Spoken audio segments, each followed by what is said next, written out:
ಎಲ್ಲರಿಗೂ ನಮಸ್ಕಾರ. ಇಂದಿರಾ ತನಿಯ ಅವರ ಸೇಡಿನ ಕಿಡಿ ಕಥೆಯನ್ನು ಮತ್ತೆ ಮುಂದುವರಿಸೋಣ. ಸುದರ್ಶನಂ ಅಯ್ಯಂಗಾರ್ ಅವರ ಮನೆಯಲ್ಲಿ ಅವರ ಪತ್ನಿಗೆ ಸೀಮಂತದ ಕಾರ್ಯಕ್ರಮ ಇರುತ್ತೆ. ಅದನ್ನು ಮುಗಿಸ್ಕೊಂಡು ಸಭಾಪತಿಗಳು ಮತ್ತು ಸೌಭಾಗ್ಯಮ್ಮ ಹಿಂತಿರುಗಿ ಬರ್ತಾರೆ. ಅವ್ರ ಮನೆ ಆವರಣದಲ್ಲಿ ಕೂತಿರ್ತಾನೆ ಭದ್ರಯ್ಯ. ಅದನ್ನು ನೋಡಿ ಇವ್ರಿಗೂ ಕೂಡ ಆತಂಕ ಆಗುತ್ತೆ. ಯಾಕೆ ಬಂದಿದ್ದಾನೋ ಇಲ್ಲಿಗೆ ಅಂತ ಅಂದ್ಕೊಂಡಾಗ ದಿಕ್ಕುಗೆಟ್ಟು ಬಂದಿರಬೇಕು ಅಂತ ಸಭಾಪತಿಗಳು ಅಂದ್ಕೊಳ್ತಾರೆ. ಆದರೆ ಸೌಭಾಗ್ಯಮ್ಮ ಮಾತ್ರ ಅನುಮಾನದಿಂದ ದುರುದ್ದೇಶದಿಂದ ಬಂದಿದ್ರೆ ಅಂತ ಗಂಡನ ಹತ್ರಕ್ಕೆ ಪ್ರಶ್ನಾರ್ಥಕ ದೃಷ್ಟಿಯನ್ನು ಬೀರ್ತಾರೆ.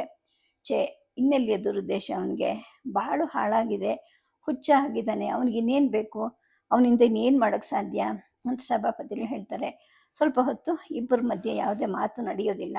ಆನಂತರ ಸೌಭಾಗ್ಯಮ್ಮ ಹೇಳ್ತಾರೆ, ಈಗೇನು ಮಾಡಬೇಕು ಅಂದ್ಕೊಂಡಿದ್ದೀರಾ ಅಂದಾಗ, ಅವನನ್ನು ಒಳಗೆ ಕರ್ಕೊಂಬರ್ತೀನಿ, ಬಹುಶಃ ಹಸುವಿಂದ ಬಳಲಿರಬಹುದು ಅನಿಸುತ್ತೆ, ತಿನ್ನೋಕ್ಕೇನಾದರೂ ಕೊಡಬಹುದಲ್ವಾ ಅಂತ ಹೇಳಿದಾಗ ಸರಿ ಅಂತ ಹೇಳ್ಬಿಟ್ಟು ಸೌಭಾಗ್ಯಮ್ಮ ಒಳಗೆ ಹೋಗ್ತಾರೆ.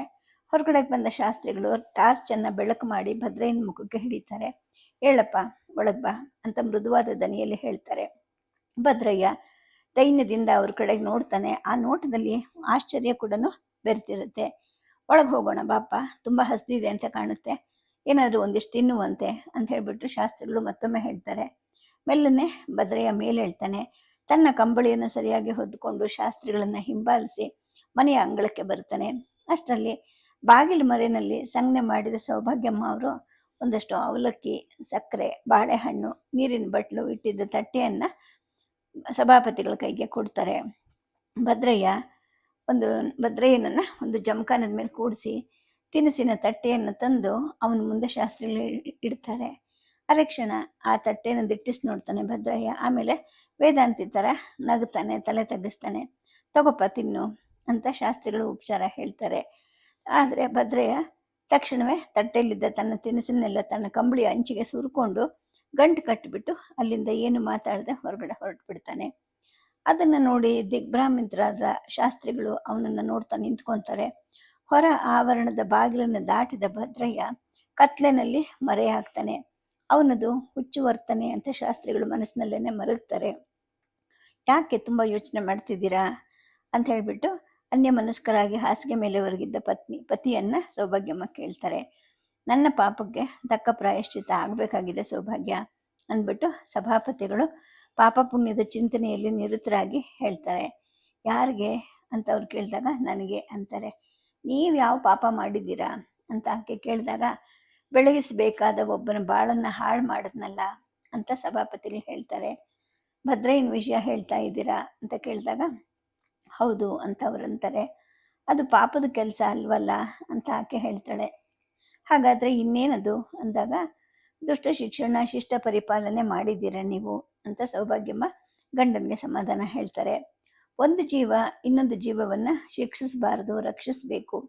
ಶಿಕ್ಷಿಸೋದು ನಮ್ಮ ಅಧಿಕಾರದಲ್ಲಿ ಇಲ್ಲ, ಆದರೆ ರಕ್ಷಿಸೋದು ಮಾತ್ರ ನಮ್ಮ ಆದ್ಯ ಕರ್ತವ್ಯ ಆಗಿರಬೇಕು ಅಂತ ಸಭಾಪತಿಗಳು ಹೇಳ್ತಾರೆ. ಇದೆಂಥ ನೀತಿ! 10 ಜೀವಗಳ ನೋವು ಸಾವಿಗೆ ಕಾರಣ ಆಗ್ತಿದ್ದ ಅವನನ್ನು ಶಿಕ್ಷಿಸದೆ ರಕ್ಷಿಸಬೇಕಾ? ರಕ್ಷಣೆ ಮೂಲಕ ಅವನಿಗೆ ಪ್ರೋತ್ಸಾಹ ನೀಡಿದ್ರೆ ಲೋಕ ವಿನಾಶಕ್ಕೆ ನೆರವಾಗದಾಗ ಆಗುತ್ತಲ್ವಾ? ಹೀಗೆ ಮಾಡೋದು ಪಾಪದ ಕೆಲಸ ಅಲ್ವಾ ಅಂತ ಸೌಭಾಗ್ಯಮ್ಮ ಉದ್ವೇಗದಿಂದ ನುಡಿತಾರೆ. ಶಾಸ್ತ್ರಿಗಳ ಮನಸ್ಸಿಗೆ ಹೆಂಡತಿಯ ವಾದ ಸರಿ ಅಂತ ತೋರುತ್ತೆ. ಆದರೂ ಕೂಡ ಅಂತರಂಗದ ಯಾವುದೋ ಒಂದು ಮೂಲೆಯಲ್ಲಿ ಅಸ್ಪಷ್ಟವಾಗಿ ಏನೋ ಒಂದು ಪಾಪದ ತಳಮಳ, ಆತಂಕ ಅವರನ್ನು ಕಾಡ್ತಾ ಇರುತ್ತೆ. ಈ ಪ್ರಪಂಚದ ರೀತಿ ನೀತಿಗಳು ನನಗೊಂದು ಅರ್ಥ ಆಗ್ತಾ ಇಲ್ಲ ಸೌಭಾಗ್ಯ. ಯಾವುದು ಪಾಪನೋ ಯಾವುದು ಪುಣ್ಯನೋ ತೀರ್ಮಾನಿಸೋದೆ ನನ್ನಿಂದ ಸಾಧ್ಯ ಆಗ್ತಿಲ್ಲ ಅಂತ ವಿಷಾದದ ನಗೆಯನ್ನು ನಗ್ತಾರೆ ಶಾಸ್ತ್ರಿಗಳು.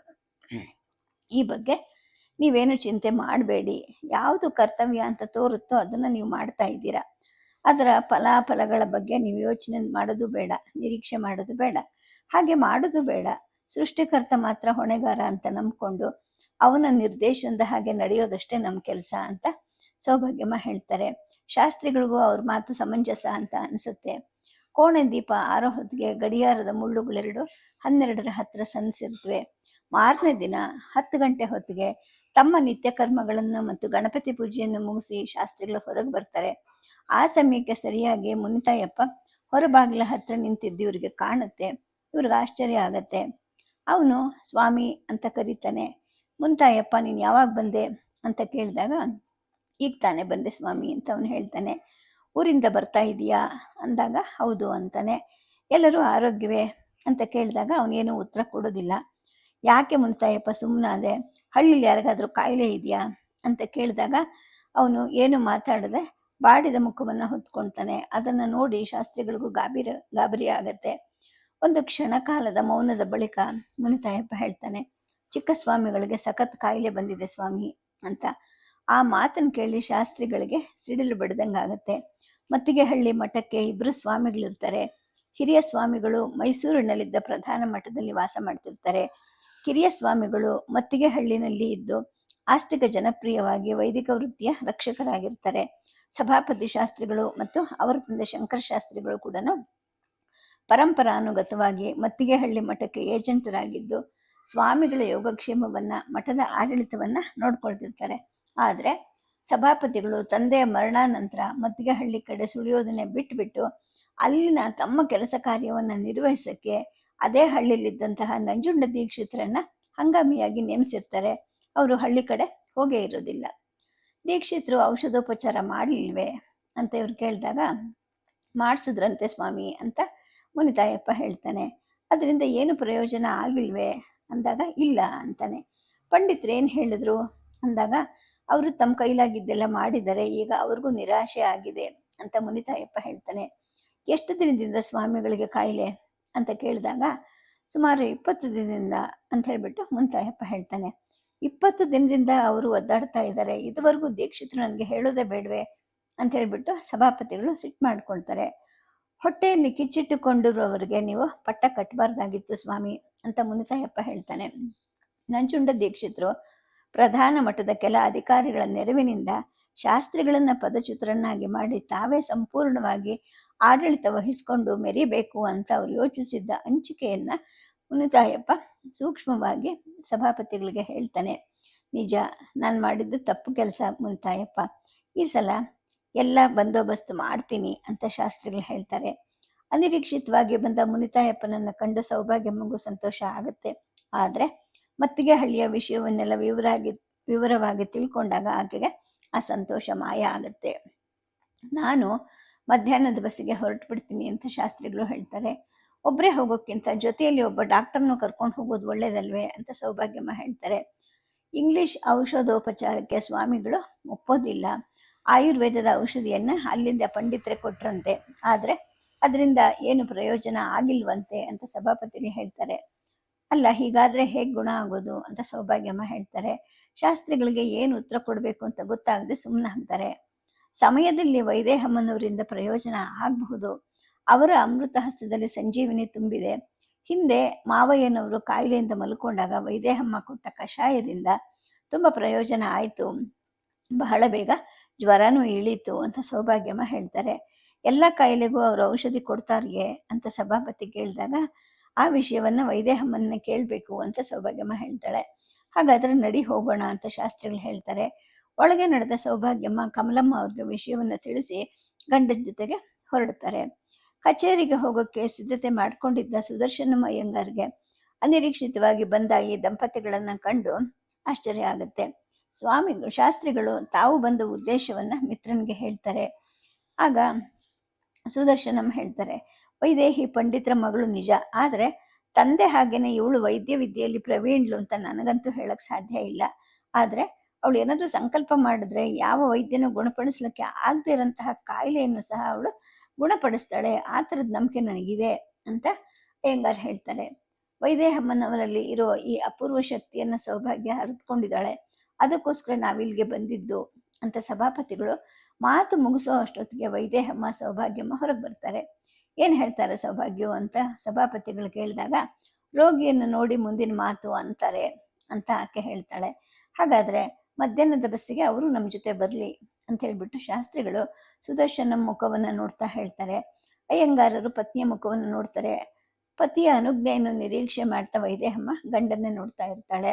ಒಳ್ಳೆ ಕೆಲಸಕ್ಕೋಸ್ಕರ ಹೊರಟಿರುವಾಗ, ನಾನು ತಡೀತೇನೆ ವೈದೇಹಿ, ನಿನ್ನ ಸಿದ್ಧಹಸ್ತ ಗುಣದಿಂದ ಸತ್ಸಂಕಲ್ಪ ಸಾಮರ್ಥ್ಯದಿಂದ ಗುರುಗಳು ಗುಣಮುಖರಾದರೆ ತುಂಬ ಸಂತೋಷ. ಹಾಗಿಲ್ಲದೆ ದೈವೇಚ್ಛೆ ಬೇರೆ ಆಗಿದ್ರೆ ಅದಕ್ಕೆ ನೀನೇನು ಹೊಣೆಗಾರಳಾಗೋದಿಲ್ಲ. ಹೋಗ್ಬಾ ಅಂತ ಹೇಳ್ತಾರೆ. ಸುದರ್ಶನಂ ಅವರ ಮಾತು ಕೇಳಿ ಎಲ್ಲರಿಗೂ ಸಂತೋಷನೂ ಆಗತ್ತೆ. ಮಧ್ಯಾಹ್ನದ ಬಸ್ಸಿಗೆ ಹೊರಟು ಬಿಡೋಣ, 2 ಗಂಟೆಗೆ ಸರಿಯಾಗಿ ಇಲ್ಲಿಗೆ ಬರ್ತೀವಿ, ನೀವು ಸಿದ್ಧರಾಗಿರ್ಬೇಕು ತಾಯಿ ಅಂತೇಳ್ಬಿಟ್ಟು ಸಭಾಪತಿಗಳು ಹೇಳ್ತಾರೆ. ಆಗಲಿ ಅಂತ ವೈದೇಹಮ್ಮ ಒಪ್ಕೊಳ್ತಾರೆ. ಮಿತ್ರನನ್ನ ಅಭಿನಂದಿಸಿ ಶಾಸ್ತ್ರಿಗಳು ಪತ್ನಿ ಜೊತೆಗೆ ಮಾರುಕಟ್ಟೆಗೆ ಹೋಗಿ ಒಂದು ಸ್ವಲ್ಪ ಹಣ್ಣು ಹಂಪಲುಗಳನ್ನ ತಗೊಂಡು ಆನಂತರ ಮನೆಗೆ ಹೋಗ್ತಾರೆ. ಕಮಲಮ್ಮನವರ ಅಡುಗೆ ಕೆಲಸ ಮುಗಿದಿರುತ್ತೆ. ಶಾಸ್ತ್ರಿಗಳು ತಮ್ಮ ಪ್ರಯಾಣದ ವಿಷಯವನ್ನು ತಿಳಿಸ್ತಾ ಊಟಕ್ಕೆ ಕೂತ್ಕೊತಾರೆ. ಹೊರ ಅಂಗಳದಲ್ಲಿ ಮುನಿತಾಯಪ್ಪಂಗೂ ಕೂಡ ಎಲೆ ಹಾಕಿರ್ತಾರೆ. ಯಾರ್ಯಾರು ಹೊರಡ್ತೀರಾ ಅಂತ ಕಮಲಮ್ಮ ಕೇಳ್ತಾರೆ. ನಾನು ಸೌಭಾಗ್ಯ ವೈದೇಹಮ್ಮ ಅಂತ ಹೇಳಿದಾಗ, ಬರೋದು ಯಾವಾಗ ಅಂತ ಆಕೆ ಕೇಳಿದಾಗ ಆದಷ್ಟು ಜಾಗ್ರತೆ ಅಂತ ಹೇಳ್ತಾರೆ. ಕಮಲಮ್ಮ ಮೌನವಾಗ್ತಾರೆ. ಒಬ್ಬಳೇ ಇರಕ್ಕೆ ಬೇಜಾರೇನಮ್ಮ ಅಂತ ಸಭಾಪತಿ ಕೇಳಿದಾಗ, ಒಬ್ಬಳೇ ಯಾಕಪ್ಪ, ಗಣೇಶ ಇರ್ತಾನಲ್ಲ ಜೊತೆಗೆ ಅಂತ ಆಕೆ ಹೇಳ್ತಾರೆ. ಬೇಕಾದರೆ ಮುನಿತಾಯಪ್ಪನೂ ಇಲ್ಲೇ ಇರಲಿ, ನಾವು ಬರೋವರೆಗೂ ಅಂತ ಶಾಸ್ತ್ರಿಗಳು ಹೇಳ್ತಾರೆ. ಊಟದ ಬಳಿಕ ಹೊರಡೋ ಸಿದ್ಧತೆ ಆಗುತ್ತೆ. ಮುನಿತಾಯಪ್ಪ, ನಿನಗೆ ಊರಿಗೆ ಹೋಗೋ ತುರ್ತಿನ ಕೆಲಸ ಏನಾದರೂ ಇದೆಯೇ ಅಂತ ಕೇಳಿದಾಗ, ಇಲ್ಲ ಸ್ವಾಮಿ ಅಂತ ಆತ ಹೇಳ್ತಾರೆ. ಹಾಗಾದರೆ ನಾವು ಬರೋವರೆಗೂ ನೀನು ಇಲ್ಲೇ ಇರು, ದೊಡ್ಡಮ್ಮ ಒಬ್ಬರೇ ಆಗ್ತಾರೆ ಅಂತ ಸಭಾಪತಿಗಳು ಹೇಳಿದಾಗ, ಆಗಲಿ ಸ್ವಾಮಿ ಅಂತ ಮುನಿತಾಯಪ್ಪ ಒಪ್ಕೊಳ್ತಾನೆ. ಶಾಸ್ತ್ರಿಗಳು ತಾಯಿಯ ಅಪ್ಪಣೆಯನ್ನು ಪಡ್ಕೊಳ್ತಾರೆ. ಪತ್ನಿ ಸಮೇತರಾಗಿ ಜಟಕ ಹತ್ತುತ್ತಾರೆ. ವೈದೇಹಮ್ಮನ್ನು ಸಿದ್ಧರಾಗಿ ನಿಂತಿದ್ದರಿಂದ ಹೊರಡೋಕ್ಕೆ ತಡ ಆಗೋದೇ ಇಲ್ಲ. 3 ಜನ ಬಸ್ ಸ್ಟ್ಯಾಂಡ್ಗೆ ಬಂದು ಮತ್ತಿಗೆ ಹಳ್ಳಿಗೆ ಹೋಗೋ ಮೋಟರನ್ನು ಏರ್ತಾರೆ. ಹೋದ ತಕ್ಷಣ ಯಾರ ಮನೇಲಿ ಇಳ್ಕೊಳ್ಳೋಣ ಅಂತ ಸೌಭಾಗ್ಯಮ್ಮ ಕೇಳಿದಾಗ, ಮತ್ತಿಗೆ ಹಳ್ಳಿಗೆ ಹೋದಾಗ ಸಾಮಾನ್ಯ ನಂಜುಂಡ ದೀಕ್ಷಿತರ ಮನೆಯಲ್ಲಿ ಅಥವಾ ಶಾನುಭೋಗ ಕೃಷ್ಣಮೂರ್ತಿಯವರ ಮನೆಯಲ್ಲಿ ಇಳ್ಕೊಳ್ಳೋದು ಶಾಸ್ತ್ರಿಗಳ ಪದ್ಧತಿ ಆಗಿತ್ತು. ಆದರೆ ಈ ಸಲ ಯಾರ ಮನೆಗೂ ಹೋಗೋದು ಬೇಡ ಅಂತ ಅವರು ನಿಶ್ಚಯ ಮಾಡಿದ್ರು. ಯಾರ ಮನೆಯಲ್ಲೂ ಇಳ್ಕೊಳ್ಳೋದು ಬೇಡ ಸೌಭಾಗ್ಯ, ಹೇಗೂ ಅಡುಗೆ ಪದಾರ್ಥವೆಲ್ಲ ತಂದಿದ್ದೀವಿ, ನೇರವಾಗಿ ಮಠಕ್ಕೆ ಹೋಗೋಣ, ಅಲ್ಲೇ ಮಂಟಪದಲ್ಲಿ ಇಳ್ಕೊಳ್ಳೋಣ, ಯಾರ ಹಂಗೂ ಇರೋದಿಲ್ಲ ಅಂತಾರೆ. ಅವ್ರ ಮಾತು ಸೌಭಾಗ್ಯಮ್ಮಂಗೂ ಒಪ್ಪಿಗೆ ಆಗುತ್ತೆ. ಮೋಟಾರು ಮತ್ತಿಗೆ ಹಳ್ಳಿಯನ್ನು ಸೇರುತ್ತೆ. ಮಠದ ಮುಂದ್ಗಡೆ ನಿಲ್ಲೋ ಹೊತ್ತಿಗೆ ಸಂಜೆ 5 ಗಂಟೆ ಆಗಿರುತ್ತೆ. ಪಶ್ಚಿಮದ ದಿಕ್ಕಿನಲ್ಲಿ ರವಿರಾಜ ಸೌಮ್ಯವಾಗಿ ಕಂಗೊಳಿಸ್ತಾ ಇರ್ತಾನೆ. ಅವನ ಹೊಂಗಿರಣಗಳ ಚೆಲುವಿನ ಕಾಂತಿ ಮಠದ ಹತ್ರ ಇದ್ದ ತೆಂಗಿನ ತೋಟದ ಮೇಲೆಲ್ಲ ಶೋಭಿಸ್ತಾ ಇರುತ್ತೆ. ಬಂಗಾರದ ಬಣ್ಣದ ಸುತ್ತಲಿನ ಗಿಡ ಮರಗಳು ಕಣ್ಮನ ತಣಿಸೋ ಹಾಗಿರುತ್ತೆ. ಶಾಸ್ತ್ರಿಗಳು ಬಸ್ಸಿನಿಂದ ಇಳಿದಾಗ ಯಾರೂ ಅವರನ್ನ ನೋಡೋದಿಲ್ಲ. ಊರಿನ ಹೊರಗಡೆ ಸ್ವಲ್ಪ ದೂರದಲ್ಲಿ ನಿರ್ಜನ ಪ್ರದೇಶದಲ್ಲಿ ಮಠ ಇರುತ್ತೆ. ಹಾಗಾಗಿ ಆ ವಾತಾವರಣ ಪ್ರಶಾಂತವಾಗಿರುತ್ತೆ. ಕಾಯಿಲೆ ಮಲಗಿರೋ ಸ್ವಾಮಿಗಳ ಸೇವೆಗೆ ಶುಶ್ರೂಷೆಗೆ ಅಂದ್ಬಿಟ್ಟು 4-6 ಜನ ಶಿಷ್ಯರು ಟೊಂಕ ಕಟ್ಟಿ ನಿಂತಿರಬಹುದು ಅಂತ ಹೇಳ್ಬಿಟ್ಟು ಶಾಸ್ತ್ರಿಗಳು ಊಹೆ ಮಾಡಿರ್ತಾರೆ. ಆದರೆ ಅವರ ಊಹೆ ತಪ್ಪಾಗಿರುತ್ತೆ. ಮಂಚದ ಮೇಲೆ ಕೃಷ್ಣಾಜಿನವನ್ನು ಹಾಸ್ಕೊಂಡು ಶಾಸ್ತ್ರಿಗಳು ಮಲ್ಕೊಂಡಿರ್ತಾರೆ. ಮುಲುಗುತ್ತಾ ನರಳ್ತಾ ಇರ್ತಾರೆ. ಕಿಟಕಿಯನ್ನು ಮುಚ್ಚಿದ್ದರಿಂದ ಶಯಾಗಾರದಲ್ಲಿ ಕತ್ತಲು ಕೂಡ ತುಂಬಿರುತ್ತೆ. ಶಾಸ್ತ್ರಿಗಳು ಒಳಗೆ ಬಂದ ಹೆಜ್ಜೆ ಸಪ್ಪಳವನ್ನು ಸ್ವಾಮಿಗಳ ಆಲಿಸ್ತಾರೆ. ದೀಕ್ಷಿತ್ರೆ, ಯಾರಿಲ್ಲಿ ಅಂತ ಪ್ರಯಾಸದಿಂದ ಪ್ರಶ್ನೆ ಮಾಡ್ತಾರೆ. ನಾನು ಸ್ವಾಮಿ, ತಮ್ಮ ಪಾದಸೇವಕ ಸಭಾಪತಿ ಅಂದ್ಬಿಟ್ಟು ಶಾಸ್ತ್ರಿಗಳು ಮಂಚದ ಹತ್ತಿರಕ್ಕೆ ಬಂದು ನಿಂತ್ಕೊಳ್ತಾರೆ. ಯಾರು? ಸಭಾಪತಿಗಳೇ ಅಂತ ಸ್ವಾಮಿಗಳು ಆಶ್ಚರ್ಯದಿಂದ ಕೇಳ್ತಾರೆ. ಹೌದು ಸ್ವಾಮಿ ಅಂದಾಗ, ಯಾವಾಗ ಬಂದ್ರಿ ಅಂತ ಕೇಳ್ತಾರೆ. ಈಗ ತಾನೇ ಅಂದಾಗ, ಬನ್ನಿ ಹತ್ರ ಬನ್ನಿ, ಎಲ್ಲರೂ ಕ್ಷೇಮವಾಗಿದ್ದೀರಾ ಅಂತ ಸ್ವಾಮಿಗಳು ಕೇಳ್ತಾರೆ. ನಿಮ್ಮ ಆಶೀರ್ವಾದದಿಂದ ಕ್ಷೇಮವಾಗಿದ್ದೀವಿ, ಆದರೆ ನೀವು ಮಾತ್ರ ಆರೋಗ್ಯವನ್ನು ನಿರ್ಲಕ್ಷ್ಯ ಮಾಡಿದ್ದೀರಾ ಅಂತ ಸಭಾಪತಿಗಳು ಹೇಳಿದಾಗ, ಶಾಸ್ತ್ರಿಗಳೇ, ಈ ದೇಹ ಜರ್ಜರಿತ ಆಗಿದೆ, ಇನ್ನು ಆತ್ಮ ವಾಸ ಮಾಡಲಿಕ್ಕೆ ಈ ದೇಹ ಯೋಗ್ಯ ಆಗಿಲ್ಲ. ವಾಸಾಂಸಿ ಜೀರ್ಣಾನಿ ಯಥಾ ವಿಹಾಯ ನವಾನಿ ಗೃಹ್ಣಾತಿ ನರೋಪರಾಣಿ ತಥಾ ಶರೀರಾಣಿ ವಿಹಾಯ ಜೀರ್ಣ ನನ್ಯಾಸಿ ಸಂಯಾತಿ ನವಾನಿ ದೇಹಿ ಅಂತ ಹೇಳ್ಬಿಟ್ಟು ಅವರು ಭಗವದ್ಗೀತೆಯ ಒಂದು ಶ್ಲೋಕವನ್ನು ಹೇಳ್ತಾರೆ. ಸ್ವಾಮಿ, ತಾವು ಹೀಗೆ ಹೇಳಬಾರ್ದು. ನಿರಾಸೆ ನಿರ್ನಾಮದ ಪ್ರಥಮ ಹಂತವಾಗುತ್ತೆ. ವಿನಾಕಾರಣವಾಗಿ ನಾಶದ ನಿರೀಕ್ಷೆ ಮಾಡೋಕ್ಕಿಂತ ನಿರ್ಲಿಪ್ತರಾಗಿರೋದು ಒಳ್ಳೆಯದು ಅಂತ ನನಗನ್ಸುತ್ತೆ ಅಂತ ಸಭಾಪತಿಗಳು ಹೇಳ್ತಾರೆ. ನನ್ನ ಸಾವಿನ ಬಗ್ಗೆ ನನಗಿಂತ ಹೆಚ್ಚಾಗಿ ದೀಕ್ಷಿತರು ಮತ್ತು ಅವರ ಒಡನಾಡಿಗಳು ಖಚಿತವಾಗಿ ನಿಶ್ಚಯ ಮಾಡಿಬಿಟ್ಟಿದ್ದಾರೆ ಶಾಸ್ತ್ರಿಗಳೇ ಅಂತ ಸ್ವಾಮಿಗಳು ಹೇಳ್ತಾರೆ. ಅದು ಅವರ ಕಲ್ಮಶ ಹೃದಯದ ಅಜ್ಞಾನ ಸ್ವಾಮಿ. ಮುಖ್ಯವಾಗಿ ನಾನು ಮಠದ ಆಡಳಿತದ ಜವಾಬ್ದಾರಿಯನ್ನು ಅವರ ಮೇಲೆ ಹೊರಿಸಬಾರ್ದಾಗಿತ್ತು ಅಂತ ಹೇಳ್ಬಿಟ್ಟು ಸಭಾಪತಿಗಳು ಪಶ್ಚಾತ್ತಾಪ ಪಡ್ತಾರೆ. ದೀಕ್ಷಿತರು ಈಗಾಗಲೇ ಒಬ್ಬ ಒಟವನ್ನು ಗೊತ್ತು ಮಾಡಿದ್ದಾರೆ. ಹಿರಿಯ ಸ್ವಾಮಿಗಳಿಂದ ಸನ್ಯಾಸ ದೀಕ್ಷೆ ಕೊಡಿಸಿ ನನ್ನ ಸ್ಥಾನದಲ್ಲಿ ಕೂಡಿಸೋಕ್ಕೆ ಸಿದ್ಧರಾಗ್ತಾ ಇದ್ದಾರೆ ಶಾಸ್ತ್ರಿಗಳೇ ಅಂತ ಕಿರಿ ಸ್ವಾಮಿಗಳು ಹೇಳ್ತಾರೆ. ಆಗ ಸಭಾಪತಿಗಳು ಹೇಳ್ತಾರೆ, ಆಗಲಿ ಸ್ವಾಮಿ, ಮೂರ್ಖರ ಪ್ರಯತ್ನ ಮೂರಾ ಬಟ್ಟೆ ಆಗುತ್ತೆ ಹೊರತು ಅದರಿಂದ ಯಾರಿಗೂ ಪ್ರಯೋಜನ ಇಲ್ಲ. ತಾವು ಮಾತ್ರ ನಿಶ್ಚಿಂತರಾಗಿರಬೇಕು. ಎಲ್ಲವನ್ನು ನಾನು ನೋಡ್ಕೊಳ್ತೀನಿ. ಅಂತ ಶಾಸ್ತ್ರಿಗಳು ಮಾತನ್ನು ಮುಗಿಸೋ ಹೊತ್ತಿಗೆ ನಂಜುಂಡ ದೀಕ್ಷಿತರು ಅಲ್ಲಿಗೆ ಬರ್ತಾರೆ. ಶಾಸ್ತ್ರಿಗಳನ್ನ ನೋಡಿದ ತಕ್ಷಣ ಅವ್ರಿಗೆ ಚಾಟಿ ಪೆಟ್ಟು ಬಿದ್ದಂಗಾಗತ್ತೆ. ಮನಸ್ಸಿನ ಅಲ್ಲಕಲ್ಲೋಲಗಳನ್ನ ತೋರ್ಪಡಿಸಿಕೊಳ್ಳದೆ ಬಿಗಿದ ಕಂಠವನ್ನ ಪ್ರಯಾಸದಿಂದ ಸಡಿಲ ಮಾಡ್ಕೊತಾರೆ. ಶಾಸ್ತ್ರಿಗಳು ಎಂದು ಬರೋಣವಾಯ್ತು ಅಂತ ಕೇಳಿದಾಗ ಈಗ ತಾನೆ ಅಂತ ಹೇಳ್ಬಿಟ್ಟು ಸಭಾಪತಿಗಳು ಹೇಳ್ತಾರೆ. ನನ್ನ ಕಾಗದ ತಲುಪ್ತಾ ಅಂತ ಅವ್ರು ಕೇಳಿದಾಗ ಇಲ್ಲ. ನೀವು ಕಾಗದ ಬರೆದಿದ್ರಾ ಅಂತ ಕೇಳಿದಾಗ ಹೌದು, ಈಗ 8 ದಿನಗಳ ಹಿಂದೆ ಬರೆದಿದ್ದೆ, ಮೊನ್ನೆ ಇನ್ನೊಂದು ಬರೆದೆ ಅಂತ ದೀಕ್ಷಿತರು ಹೇಳ್ತಾರೆ. 2 ಕಾಗದಗಳಲ್ಲಿ ಒಂದು ಕೂಡ ನನಗೆ ತಲುಪಿಲ್ವಲ್ಲ ಅಂತ ಸಭಾಪತಿಗಳು ಹೇಳಿದಾಗ ಬಹುಶಃ ಅಂಚೆಯ ಅವ್ಯವಸ್ಥೆಯಿಂದ ಎಲ್ಲಾದರೂ ತಪ್ಪಿ ಹೋಗಿರಬೇಕು ಅಂತ ದೀಕ್ಷಿತರು ಹೇಳ್ತಾರೆ. ಆಶ್ಚರ್ಯ ಇದು ಅಂತ ಶಾಸ್ತ್ರಿಗಳು ಹೇಳ್ತಾರೆ. ದೀಕ್ಷಿತರು ಸುಳ್ಳಿನ ಸೂಜಿಯಲ್ಲಿ ಮಾತು ಪೋಣಿಸಿದ್ದಾರೆ ಅಂತ ತಿಳ್ಕೊಳ್ಳೋದಕ್ಕೆ ಶಾಸ್ತ್ರಿಗಳಿಗೆ ಬಹಳ ಸಮಯ ಹಿಡಿಯೋದಿಲ್ಲ. ದಯಮಾಡಿಸಿ ಮನೆಗೆ ಹೋಗಿ ಬರೋಣ ಅಂತ ದೀಕ್ಷಿತರು ವಿನಯವನ್ನು ಪ್ರದರ್ಶನ ಮಾಡ್ತಾ ಹೇಳ್ತಾರೆ. ಇಲ್ಲ, ನಾನು ಇಲ್ಲೇ ಬಿಡಾರ ಮಾಡ್ತೀನಿ, ಜೊತೆಯಲ್ಲಿ ಇನ್ನೂ ಇಬ್ಬರಿದ್ದಾರೆ, ನಿಮಗೆ ಸುಮ್ಮನೆ ತೊಂದರೆ ಆಗಬಾರ್ದು ಅಂತ ಶಾಸ್ತ್ರಿಗಳು ಮಂಟಪದ ಕಡೆಗೆ ನಡೀತಾರೆ. ದೀಕ್ಷಿತರು ಕೂಡ ಅವರನ್ನು ಹಿಂಬಾಲಿಸ್ತಾರೆ. ಮಂಟಪದ ಬಾಗಿಲಿಗೆ ಬೀಗ ಹಾಕಿದ್ದರಿಂದ ಸೌಭಾಗ್ಯಮ್ಮ ಮತ್ತು ವೈದೇಹಮ್ಮ ತಮ್ಮ ಸಾಮಾನುಗಳ ಜೊತೆ ಹೊರಗಡೆ ಕೂತಿರ್ತಾರೆ. ಶಾಸ್ತ್ರಿಗಳ ದೃಷ್ಟಿ ಸುತ್ತಲೂ ಹರಿಯುತ್ತೆ. ಅಧ್ಯಯನ ಮಂದಿರ, ಉಪನ್ಯಾಸ ಮಂದಿರ, ಪೂಜಾಲಯ, ಪಾಕಶಾಲೆ ಎಲ್ಲ ಕೋಣೆಗಳಿಗೂ ಬೀಗ ಹಾಕಿರ್ತಾರೆ. ದೀಕ್ಷಿತ್ರೆ, ಬೀಗದ ಕೈ ತಂದಿದ್ದೀರಾ ಅಂದಾಗ ಇದೋ ನನ್ನ ಹತ್ರನೇ ಇದೆ ಸ್ವಾಮಿ ಅಂತ ದೀಕ್ಷಿತರು ಮಂಟಪದ ಬೀಗವನ್ನು ತೆಗೆದು ಬೀಗದ ಕೈ ಗೊಂಚಲನ್ನ ಶಾಸ್ತ್ರಿಗಳಿಗೆ ಒಪ್ಪಿಸ್ತಾರೆ. ಸೌಭಾಗ್ಯಮ್ಮ ಮತ್ತು ವೈದೇಹಮ್ಮ ಸಾಮಾನುಗಳು ಸಹಿತ ಒಳಗಡೆ ಹೋದ ನಂತರ ಶಾಸ್ತ್ರಿಗಳು ಇಲ್ಲಿಗೆ ಸಂಸ್ಕೃತ ಅಧ್ಯಯನಕ್ಕೆ ಯಾರು ಬರ್ತಾ ಇಲ್ವೇ ದೀಕ್ಷಿತ್ರೆ ಅಂತ ಕೇಳಿದಾಗ ಬರ್ತಾರೆ ಸ್ವಾಮಿ, ಈ ಊರಿಂದ 8 ಮಂದಿ ಒಟ್ಟುಗಳು, ಪಕ್ಕದ ತಾಳೆಪುರದಿಂದ 6 ಮಂದಿ ಒಟ್ಟುಗಳು ಪ್ರತಿನಿತ್ಯವೂ ಬಂದು ಹೋಗ್ತಾರೆ ಅಂತ ಹೇಳ್ತಾರೆ. ಶಾಸ್ತ್ರಿಗಳು ಅಧ್ಯಯನ ಮಂದಿರದ ಕಡೆಗೆ ಹೋಗಿ ಬಾಗಿಲು ತೆಗಿತಾರೆ. ಒಳಗಡೆ ಧೂಳು ತುಂಬಿಕೊಂಡಿದ್ದಲ್ಲದೆ ಮೂಲೆಗಳ ಉದ್ದಕ್ಕೂ ಜೇಡನ ಬಲೆಗಳು ಹೆಣ್ಕೊಂಡಿರುತ್ತವೆ. ಪಾಠ ಪ್ರವಚನಗಳನ್ನು ಸಂಪಂಗಿರಾಮ ಶಾಸ್ತ್ರಿಗಳು ನಿರ್ವಹಿಸ್ತಾ ಇದ್ದಾರಾ ಅಂತ ಸಭಾಪತಿಗಳು ಕೇಳಿದಾಗ ಹೌದು ಸ್ವಾಮಿ ಅಂತ ಹೇಳ್ಬಿಟ್ಟು ದೀಕ್ಷಿತರು ಹೇಳ್ತಾರೆ. ಈಚೆಗೆ ಉಪನ್ಯಾಸಗಳೇನು ನಡೀಲಿಲ್ವೇ ಅಂತ ಕೇಳಿದಾಗ ಇಲ್ಲ, ಗುರುಗಳ ಹಾಸಿಗೆ ಹಿಡಿದು ಸುಮಾರು 20 ದಿನ ಆಗಿದೆ, ಆವತ್ತಿನಿಂದ ಉಪನ್ಯಾಸಗಳು ನಡೆದೇ ಇಲ್ಲ ಅಂತ ದೀಕ್ಷಿತರು ಹೇಳ್ತಾರೆ. ಗುರುಗಳಿಗೆ ಔಷಧೋಪಚಾರ ಏನಾದರೂ ನಡೀತಾ ಇದೆಯಾ ಅಂತ ಕೇಳಿದಾಗ ಹೌದು, ಪಂಡಿತರು ತಮ್ಮ ಕೈಲಾದ ವಿದ್ಯೆಯನ್ನೆಲ್ಲ ಪ್ರಯೋಗ ಮಾಡಿ ಸೋತು ಬಿಟ್ಟಿದ್ದಾರೆ ಅಂತ ದೀಕ್ಷಿತರು ಹೇಳ್ತಾರೆ. ಹಾಗಾದ್ರೆ ಮುಂದೇನು ಅಂತ ಕೇಳಿದಾಗ ಇನ್ನೇನು ಮುಂದಿನ ವಿಷಯ ನಿರ್ಧಾರ ಆದ ಹಾಗೇನೆ ಅಂತ ದೀಕ್ಷಿತರು ಹೇಳ್ತಾರೆ. ಏನು ಅಂತ ಸಭಾಪತಿಗಳು ಕೇಳಿದಾಗ ಗುರುಗಳು ಇನ್ನು ಹೆಚ್ಚು ದಿನ ಬದುಕಿರಲ್ಲ ಅನ್ಸುತ್ತೆ ಅಂತ ದೀಕ್ಷಿತರು ಹೇಳ್ತಾರೆ. ದೀಕ್ಷಿತ್ರೆ, ಕೆಟ್ಟ ಮಾತಾಡಬೇಡಿ, ಆ ಭವಿಷ್ಯ ನುಡಿಯೋ ಹಕ್ಕು ನಿಮಗಿಲ್ಲ ಅಂತ ಸಭಾಪತಿಗಳು ಹೇಳ್ತಾರೆ. ಕ್ಷಮಿಸಿ ಸ್ವಾಮಿ ಅಂತ ದೀಕ್ಷಿತರು ತಲೆ ಬಗ್ಗಿಸ್ತಾರೆ.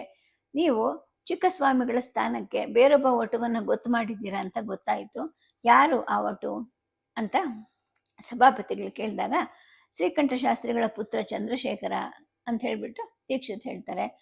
ಅವನು ನಮಗೆ ಸೋದರಳಿ ಆಗ್ಬೇಕಲ್ವೇ ಅಂತ ಇವ್ರು ಕೇಳಿದಾಗ ಹೌದು ಅಂತಾರೆ. ಮತ್ತೆ ಈ ವಿಷಯ ಯಾವುದನ್ನು ನನಗೆ ಹೇಳೇ ಇಲ್ವಲ್ಲ ನೀವು ಅಂತ ಸಭಾಪತಿಗಳು ಕೇಳಿದಾಗ ಮೈಸೂರಿನ ಪ್ರಧಾನ ಮಠಕ್ಕೆ ತಿಳಿಸಿದ್ದೀನಿ ಅಂತ ದೀಕ್ಷಿತರು ಹೇಳ್ತಾರೆ. ನಿಮಗೆ ಅಧಿಕಾರ ಕೊಟ್ಟಿದ್ದು ನಾನು ಅಥವಾ ಪ್ರಧಾನ ಮಠದವರು ಅಂತ ಸಭಾಪತಿಗಳು ಸಿಟ್ಟಿನಿಂದ ಕೇಳಿದಾಗ ನೀವು ಅಂತ ದೀಕ್ಷಿತರು ಹೇಳ್ತಾರೆ. ಇಷ್ಟೊತ್ತಿಗಾಗಲೇ ಅವ್ರ ಹಣೆ ಮೇಲೆ ಬೆವರ ಹನಿಗಳು ಕೂಡ ಮೂಡಿರುತ್ತವೆ. ನನ್ನನ್ನೇ ಎತ್ತಂಗಡಿ ಮಾಡ್ಸೋಕ್ಕೆ ನೀವು ಕೈಕೊಂಡಿರೋ ಹಂಚಿಕೆ ನನಗೆಲ್ಲ ಗೊತ್ತಾಗಿದೆ ದೀಕ್ಷಿತ್ರೆ, ನಿಮ್ಮನ್ನು ನಂಬಿದ್ದಕ್ಕೆ ನೀವು ತಕ್ಕ ಪ್ರತಿಫಲವನ್ನು ಕೊಡ್ತಾ ಇದ್ದೀರಾ ಅಂತ ಸಭಾಪತಿಗಳು ಹೇಳ್ತಾರೆ. ಆಗ ದೀಕ್ಷಿತರು ಸ್ವಾಮಿ, ನಾನು ಮಣ್ಣು ತಿನ್ನೋ ಕೆಲಸ ಮಾಡಿದೆ, ದಯವಿಟ್ಟು ಕ್ಷಮಿಸಿ ಅಂತ ಕೈ ಮುಗಿತಾರೆ. ಕ್ಷಮಿಸೋನು ಭಗವಂತ, ಇನ್ನಾದರೂ ಆತನಿಗೆ ಹೆದರ್ಕೊಂಡು ಬಾಳಿ ಅಂತ ಶಾಸ್ತ್ರಿಗಳು ಹೇಳ್ತಾರೆ. ದೀಕ್ಷಿತರು ಅಪರಾಧಿಗಳ ಥರ ಮೌನವಾಗಿ ಅವ್ರ ಹಿಂದೆನೆ ತಿರುಗಾಡ್ತಾ ಇರ್ತಾರೆ. ಸದ್ಯಕ್ಕೆ ಕಥೆಯನ್ನು ನಿಲ್ಲಿಸಿರ್ತೀನಿ. ನಮಸ್ಕಾರ.